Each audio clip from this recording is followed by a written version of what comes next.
Bonjour, bienvenue dans le 12-13.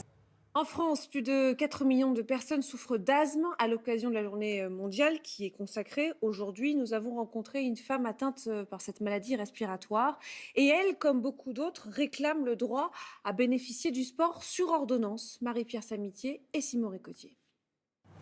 Élise Massé a découvert sa maladie en novembre dernier.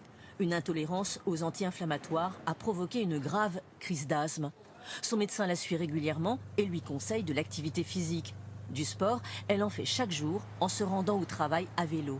Le médecin conseille de faire du sport pour faire travailler les poumons et pour entretenir justement les muscles des poumons. Donc c'est important de le faire à échelle quotidienne, si on peut le faire. À l'hôpital Bichat, à Paris, le médecin lui fait pratiquer régulièrement des examens. Ça va beaucoup mieux, j'ai pas eu de nouvelles crises, j'ai pas eu besoin de prendre de la ventoline. Elle passe des tests de souffle. Fort. Super. Bilan positif. Alors le sport lui est vivement conseillé. Pourtant, longtemps, le sport a été contre-indiqué pour les asthmatiques.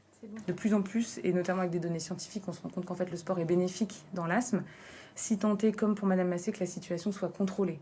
C'est-à-dire qu'un asthme qui ne va pas bien, qui a des symptômes, qui se réveille la nuit, qui a besoin de beaucoup de ventoline, c'est pas le moment d'aller courir le marathon.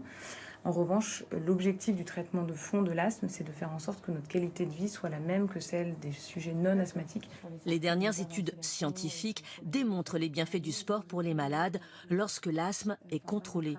Alors, les associations de patients demandent que l'assurance maladie rembourse la pratique sportive. Il faut que ce soit des clubs de sport agréés pour le sport santé, ce qui est une réserve. Donc ça limite aussi. À ce moment-là, ça serait pris en charge comme on prend en charge une consultation, si j'allais dire. Donc on est sur le registre d'une prise en charge qui va être contrôlée. Ainsi, aujourd'hui, la question du sport sur ordonnance médicale et son remboursement reste encore à l'étude.